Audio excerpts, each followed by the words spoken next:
Okay, hello. It's lovely to be here in this wonderful venue. It feels like it's well after 10 o'clock at night for me at the moment, so we'll see if I get through my slides before falling asleep. We'll give that a go. Yeah, I'm Rachel Andrew. You can find me on Twitter and also writing about business and tech on my blog at rachelandrew.co.uk. As mentioned, I'm not a Mac or an iOS developer, so I'm kind of an outsider here. I've actually been a web developer since 1996. And my skills are kind of front and back end web development and systems administration. But I also have a lot of experience in building and launching a product. And that was a product that started life as a side project of a consultancy business. And now it's really pretty much all that we do. We don't write code for anybody else. That product is Perch. It's a content management system. It's written in PHP. It's self-hosted. So essentially, it is a competitor to something like WordPress. And I run the business with my husband. He essentially owns Perch Core. He does most of the development on the product. And we both do support. And I kind of do everything else that goes around that. So that's things like operations, filling in baffling forms from our wonderful government, doing the marketing, which I'm not very good at, website copy, front-end dev for the sites. I work with the accountant. I fill in more forms that come from the government. And I also do a bunch of other stuff. I have an interest in emerging W3C specs. I'm currently doing quite a lot of stuff with layout, so I research that, I teach people about it. I speak at an awful lot of conferences. I'm on the road for, 3 or 4 months this year. I also write books, columns, and then I have to kind of try and be a functioning adult in society. Stopping my house, attracting the attention of health inspectors, that's always good. My daughter's gone to college now, so really my input as a mother is sending money, generally. So in the time that I've got spare, I run marathons and half marathons. So I kind of know something about time management. And I do get asked a lot, because there's sort of this output of stuff that I write and then put out there, I get asked a lot how I'm managing to get stuff done. Now, quite a bit of that is kind of Rachel specific. I don't sleep much, and I have to be doing 3 things at once. That's just how I roll. But there's a whole lot of stuff which isn't specific just to me, because when you're doing a lot of things, a lot of different activities, and you're not dropping balls all over the place, that takes some organization. It takes kind of some techniques and things that I think work more generally than just for me. And a lot of these things are really useful if you're trying to ship a product, and particularly if that's some kind of side project or a product among a whole suite of products, something you're having to do alongside other things. So that's kind of what I'm going to talk about, the skills you need to manage your time, to launch things, and to get past launch. But the first thing you need to do is start.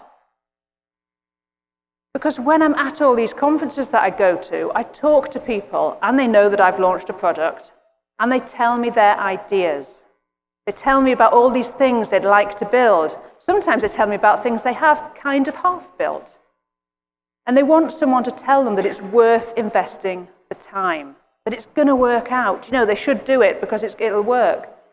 But really, I can't tell them that. It's very hard to know, isn't it, which things are really going to work. If there isn't something glaringly obviously wrong, often the only thing you can do is actually ship the thing. Get it in front of real users. See if it solves a real problem that someone will pay for. So you have to start. And then you have to finish. Because if you leave here with ideas, with inspiration to get started, with a thought about an app you want to develop or one that you want to turn into a paid project, then you kind of need to get started, break ground, and commit to either shipping the thing or dropping it. To find out if your thing is hot or not, if it's worth pursuing, you're going to have to do some work. So you might as well just sort of get on with it. Start. Get past the empty page. And don't be that person talking about your 100 ideas, your 20 things that have got a few bits of code written. I want to encourage everyone to complete things. Because once you've done it once, it's much easier to do it again. And this power of completing a thing is why I tend to encourage first-time product people to start with something little. Start with something small that you can ship quickly. And that might be a completely different idea to your main idea, the thing you really want to do. Or it might be that you can extract the core and ship that. Take one feature of that main idea and ship it. Perch is a CMS. CMS are huge things. But Perch version 1 took us about 4 weekends to build. It was tiny, a simple content editor, the heart of what the product has grown to be over the last few years. But it was very, very simple.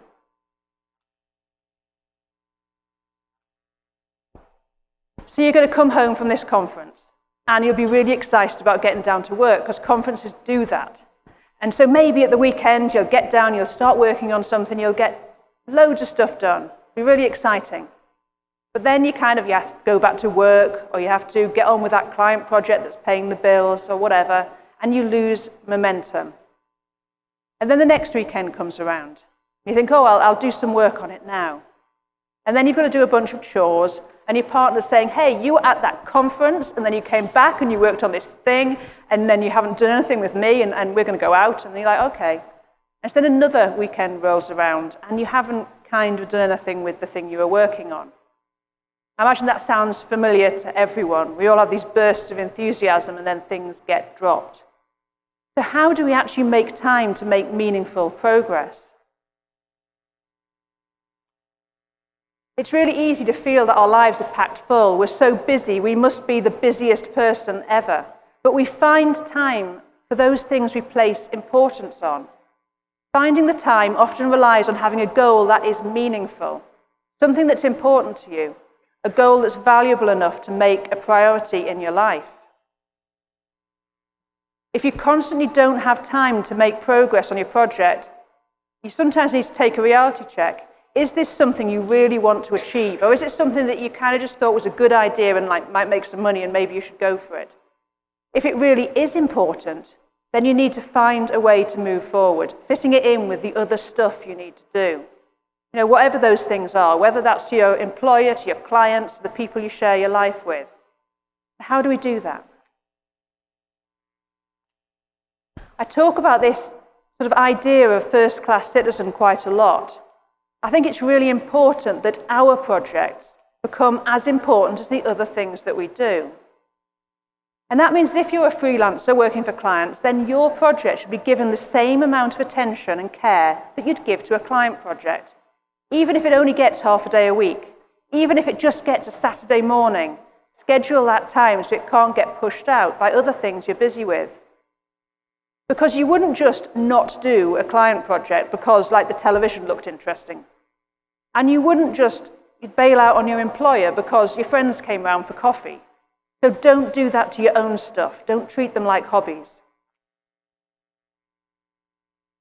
If you can, schedule a regular slot. It won't always be possible, but if you can, that's really helpful. It can get you into the mindset because you know that this is something that you're going to work on at this time, you're going to do these things. That helps you to see progress. It helps you to feel motivated. Now, all of us have time where we're waiting around for something to happen. It might be that you're sat outside your kids' sport practice or music practice. It might be while you're traveling on the train or in the plane, waiting around in airports. I do an awful lot of that. Or maybe, when you're waiting for your partner to get ready for a night out, downtime. You can do all sorts of stuff in those little bits of time that sort of hang around. You really can gain hours.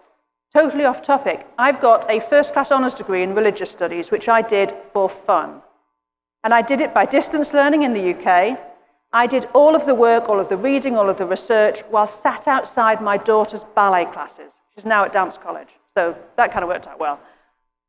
But all the other mums were gossiping about whatever, or reading magazines, and I was just doing this coursework. I ended up with a degree out of it, and I really spent very little time doing anything outside of that time. It's really possible to use downtime for all sorts of things. And if you want to use downtime, you kind of have to be ready to jump into your project when it turns up. If you're a freelancer particularly, you may have this downtime that happens when your client suddenly cancels a meeting, or the client is supposed to give you a bunch of stuff so you can get on with their project, and oh yeah, morning comes, hasn't turned up. You've suddenly got this free day. If you know what you need to do, you can say, great, a gift of a whole day of time, I'll get on with our project. That's brilliant, much better than being frustrated because a client's messed you around. A warning, of course, if you work for someone else, you can't do this sort of thing. And in fact, you have to be very, very careful if you're working for somebody else that other things that you do are not sort of claimed by your employer. Even things you do in your own time can sometimes be claimed by your employer. I've seen a few contracts like that. So if you are building something, even if you're building it as a side thing and you're employed, it's definitely worth just making sure that there is separation between those things and kind of what the rules are around that. I think that's actually more common here than it is in Europe. It tends to be Americans who say that they've got these kind of contracts. So it's definitely something to look out for. Be able to make best use of time. It's kind of worth organising tasks by where they can be completed or the state of mind you need to be in. So there's a bunch of tasks that I need my iMac. I want my full dev setup to be able to do. I want a good net connection. Some things I can do really well offline. Then I've got things like podcasts or books that are in audio material that I could listen to while I'm driving or while I'm running. State of mind is a really good context to order things by too. What about those days when you've got jet lag, you're tired, you're fighting off a cold, you've had no sleep because your baby's been up all night, whatever. There's a whole bunch of things you can do when you're in that frame of mind and feel like you're progressing, even if you're not doing sort of, real head-down coding stuff. Always be ready if you've got chunks of time where you're offline. I travel a lot, and transatlantic flights and flights in Europe tend not to have Wi-Fi. And even the Wi-Fi that you do get on flights isn't particularly reliable. But I'm really productive when I'm doing air travel because there's no distractions.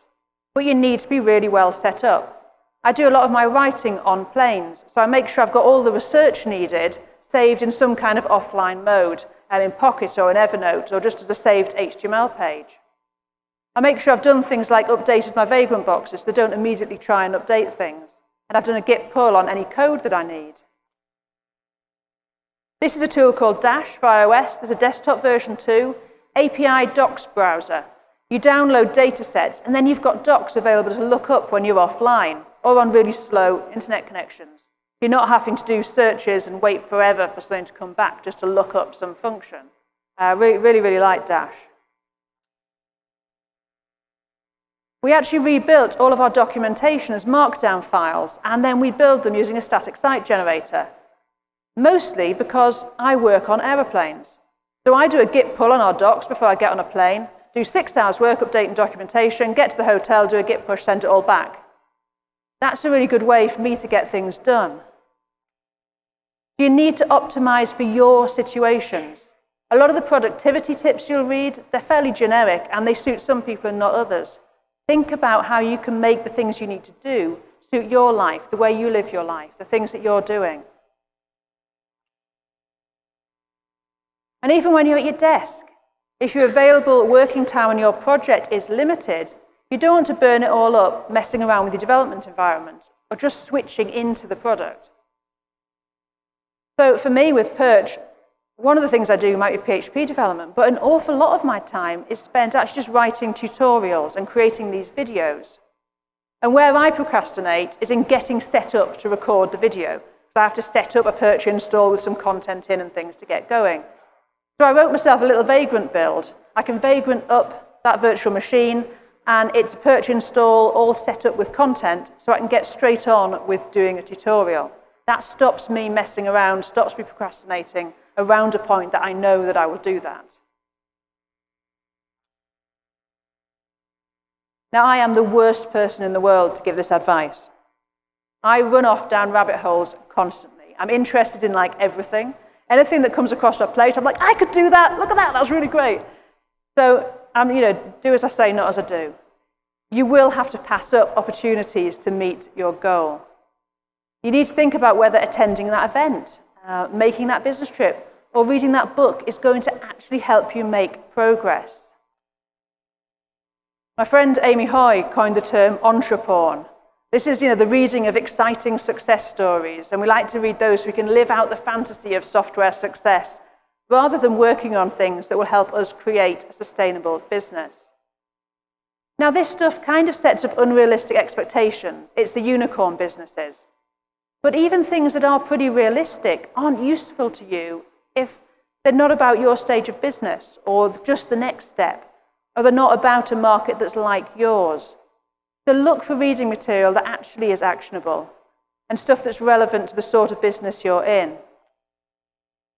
And a really good way to do this is to find the people who tend to research and curate information. So I do this with my list. I run a non-SaaS bootstrap product. So the stuff I find interesting may well be interesting to other people like me. But it wouldn't be interesting to a funded software as a service business, for example. So find people who are maybe posting tweets of resources they've found or posting out a newsletter. Follow them, and they'll act as a good filter of information that's relevant to you. And you can easily check that by looking at their tweets or looking at a few old history of their newsletter or whatever. Some of the things you're going to need to say no to might be personal and not work-related. So if Saturday morning is the only time you get to work on a side project, then sometimes you're going to have to say no to your partner or to friends. So how do you deal with that? How do you find balance and not cause tension at home? I think it's really important that we share our goals. If your family don't understand what you're working on and what your goals are, they might resent your extra work. They might think you're kind of using it as something to tinker at so you don't have to go out and do social occasions, particularly if you're like a lot of us and you're a bit of a geek and an introvert and you'd rather mess around with code than go out and do something social. Is this just another excuse? I work with my husband, but I've always included my daughter when planning things in the business. I've shown her where money comes from. I've always run a business as long as she can remember. I talk to her about the good and the bad stuff. And the result of that is that she's interested and she likes to feel part of things. She's away at college now, and yet she'll drop me a line and say, I saw some really good tweets about Perch. I saw some stuff about that conference you were at. And that's really nice. It's nice that she feels that she's a part of our success as a business.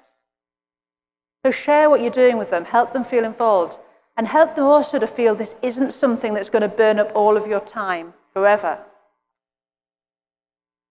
And to do that, you kind of need a realistic schedule. You need a launch date. You need something you can share with the other people in your life. They know this isn't endlessly burning up your free time. And the nice thing is if you do that, your friends and family can help you be kind of accountable to the schedule. If they're giving you this time to work on your stuff, then you're going to want to show them that you're using it well. And you want to show them progress towards your launch. Even if they don't understand the industry you work in, they can still feel part of what you're doing. So we need to get that schedule. So how do we actually get to having a plan for something that maybe we haven't ever done before? I think that one of the most powerful tools we have, and something I really rely on, is the humble to-do list. Now, there's lots of ways you can build to-do lists. I love OmniFocus because I have very, very complex to-do lists that I like to organize. But a lot of people like something very simple. A lot of people just like a notepad and a pen. So I think these things help us to stay on track. And here's one way to get to a plan. I'll be sharing these slides later, and there's a link onto the full blog post. So I spoke at MicroConf Europe, and one of the fellow speakers there, Brian Castle, has some great insights into creating to-do lists and scheduling time. And I like this idea of the cascading to-do list when facing a project that might have an end date that's quite a long way away and might seem quite overwhelming, all this stuff that you have to get done. So this idea, it says, well, you decide on a launch date, and you can tweak this later if it turns out to be unrealistic, but decide, well, this is when I'd like to get this stuff done. And then outline all of the general stuff that's going to need to happen, not forgetting things like pre-launch marketing, writing blog posts, and doing research and development, writing the documentation. And then you break it down into monthly sections. So if you've got a launch date that's 6 months away, you should have 6 lists of the stuff that you're going to do each month. And then you can start to see, well, does each month have a fairly realistic amount of stuff to be done in it? And that's a point at which you might want to think about changing your end date. At the beginning of the project, create a 2-week sprint. So that's half the stuff that you need to do in the first month. And you can then move on and plan the next sprint as you finish the first one. You need to make this realistic. It needs to allow for other stuff that might happen. Life will happen, so give it time to do so without knocking you off track. When it comes to each day that you're working on the project, you should be able to pick off the actions you need to do that will move you towards completing the tasks in this sprint. Not get distracted by something 4 months down the line, because you know what you need to do this month. And if possible, try and plan this the night before, because you can actually burn up quite easily an hour of a day just deciding what you're going to do. It's almost worth having that already planned so you can sit down, start to work. Now, when I talk about this stuff with people, they say, well, that's all very well, but I don't know how long anything will take. And that's a really good procrastination technique. You say, well, I don't know how long anything will take, so I can't have a schedule. I'll just sort of pick away at it. But you have to accept that there's going to be a level of vagueness. That doesn't mean that you can't plan anything. And I think a lot of developers do push back against creating estimates. So here's some of the reasons why I believe these are really important. They allow you to work more effectively with other people. Get good freelancers because you might need to book their time in advance. They stop you messing around other people on your team who you've promised things to and then they don't turn up.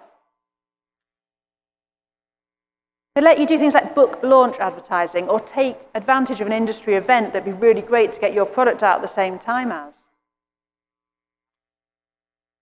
As I've mentioned, they can help your family and friends stay on board. They can see that the end is nigh, that we're not working forever. But perhaps one of the biggest reasons is this one. If you don't have a schedule, if you can't see yourself moving forward and clearing tasks, it is so easy to lose motivation because you don't have a finish line to lock your eyes on. And without a schedule, it's kind of easy to drift, adding things to the project as you go, not being held accountable to an end date. Now, even with a schedule, you'll add things. You'll think up stuff and you'll add it. But when you've got a schedule, you're making a conscious decision whether to add them, whether to extend the end date because you want to put this thing in. You're not just sort of drifting along, sticking things in as you think of them. And we're all bad at estimating time. I think we tend to be over-optimistic. We think everything will be a really quick job. If someone else asks us how long something will take, we'll give a quick response. I think often because we want to please them, we interpret how long will this take as, I need this tomorrow. And even if it's just us putting pressure on ourselves, we can get really good at being overly optimistic about how long the stuff we've got on our list will take us. And this is a skill you can learn to be good at. And again, it's kind of another reason to start with a small product because you can ship something and see how good you are at estimating your time much easier on something small than something giant. And I think the only way to get good at estimating time is to start tracking how you use time. And crucially, you need to track your usage of time against how long you thought it was going to take in the first place. And you can then see how badly you estimate time. And the way I do this is with the Pomodoro technique. It's a technique where you break up your tasks into 25-minute chunks with a 5-minute rest break in between each one. So in itself, it's a really great way to get through tasks that you procrastinate on. But I use it to find out how bad I am at estimating time. So at the beginning of the day, I decide what I need to get done, and I assign a number of Pomodoros, that's 25-minute blocks of time to each task. So I've got my way of tracking time. I then do the work. And I log the actual number of Pomodoros, 25-minute segments, taken to do each task. And I also log the time not spent on those defined tasks. So for me, I might end up having to do a lot of support that day, or something falls over in our server infrastructure, and I end up spending half the day poking at that. So after a week of logging, patterns start to emerge. I realized that, oh yeah, when I write a blog post, I think it's going to take 3 Pomodoros, it always takes 6. You know, I can start to see that. I can see how badly I estimate time. Next time I set up my tasks of the day, I can take that into account, and I become more accurate over time. This technique gives you a pretty good idea of how much you underestimate. And so over the course of things, even if you don't know how long certain things will take, you can become a lot more accurate at guessing. And it's never the server melting down or the 2 days you lose because of illness that throws a project off track. You can deal with those. It's constant underestimating that becomes a problem. 2 hours here and there, half a day or whatever, that soon adds up. And you can account in your schedule for big things that happen and just move everything back or add in some extra time with something else. But constantly failing to estimate properly, things creep an awful lot. And sometimes, the scope is overwhelming. You've been through this process, working out a launch date, and you realize that it's just epic. I mean, how are you ever going to do this? If you can't afford extra people to help you, you think, well, I'm never going to be able to ship this thing. So what can you do? You've obviously got two choices. You can extend the completion date, you can push that out, and it's okay for the project to take a long time, and some projects are like that. The other thing you can do is remove features, change the focus of the launch, get the product to a point where you can see if the core features are interesting before investing a huge amount of your life in it.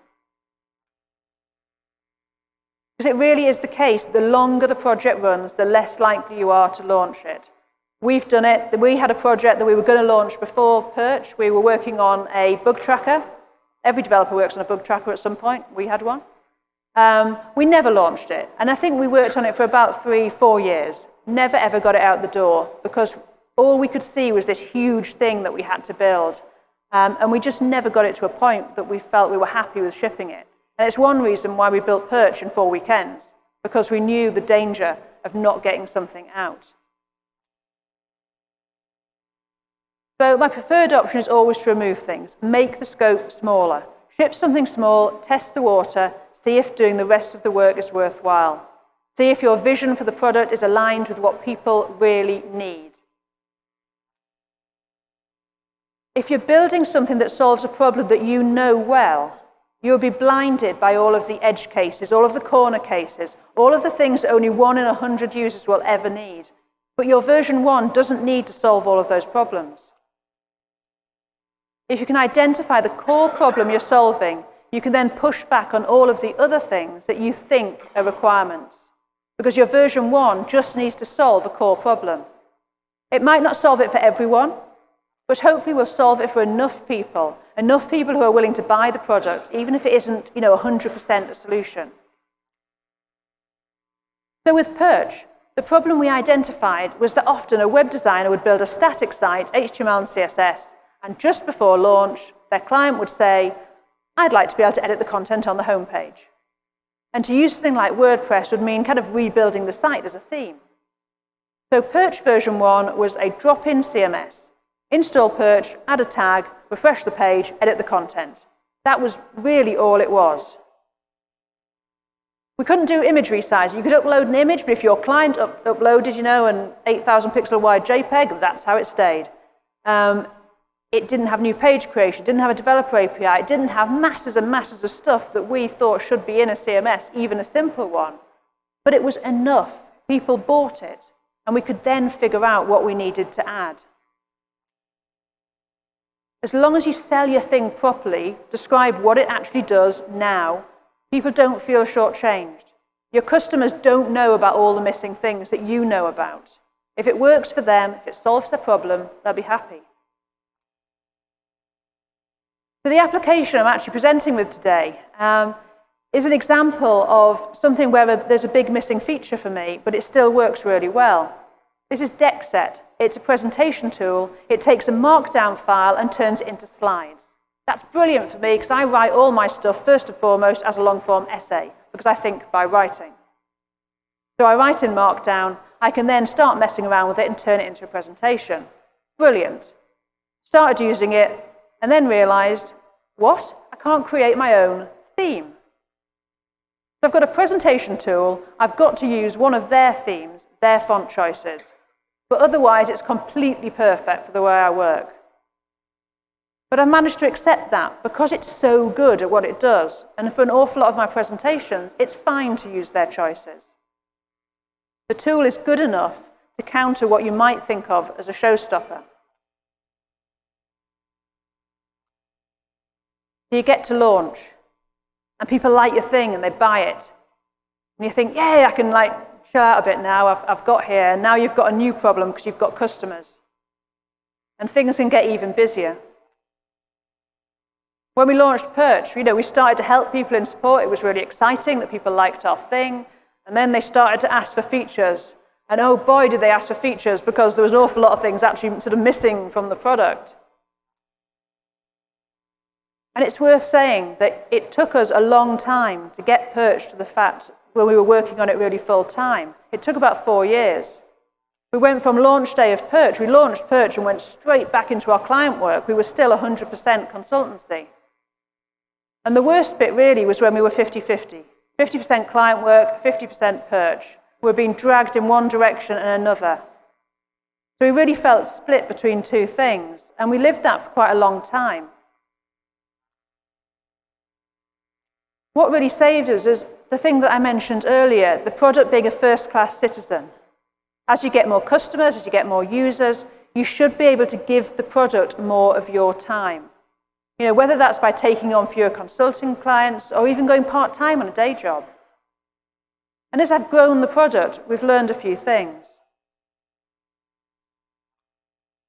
I'm very keen on putting dates on things. I've mentioned schedules, but we never ever share those with the customers. We've always been very aware with Perch that people are using the product in their own business. They're using it to provide something to their clients. So when people ask us, they'll say, oh, when will this feature be added? We won't tell them exactly a date, because there's an awful lot of things that could cause that date to get pushed back. And I don't want one of our customers relying on us shipping something for a job they're doing. And especially if you've got a side project, there's even more things. There's the things in the other things you have to do that might change how quickly you can ship things in your product. And we don't publish our roadmap. And I'd love to find a way of really sharing more with our customers what we're doing that doesn't cause them to rely on the order we're going to do it in. Because almost every time we think we've worked out what the next thing is for Perch, something else comes along that our customers need more. Something else rises to the top, and so we move things around, because the industry's changing or whatever. Something else that's really important is that you should collect use cases, not feature requests. When customers come to you with a feature request, it's something very specific to do with the thing that is right in front of them right now. Your job as a product owner is to turn those specific feature requests into something that will benefit more than just one customer. So we ask them, what are you trying to achieve with this feature you're asking for? What's the general use case? What problem are you trying to solve? We also encourage people to post these things to the forum so that other customers can see them and chip in where they might need something a bit like that. And this stops you adding too many tiny specific features to a product, turning it into something enormous and difficult to use. By outlining the problem a feature request is aiming to solve, you can start to see a more general solution that would solve the issue for this customer and also for other people too. And the nice thing is, when you understand the problem, you can often help them there and then. For us, once we know what they're trying to solve, we can find a way for them to actually achieve that now, even if we can't add the feature. And it gets them moving with their project. And then we can look at how to optimize that solution for them in a future release. And don't forget to let people know once you do that.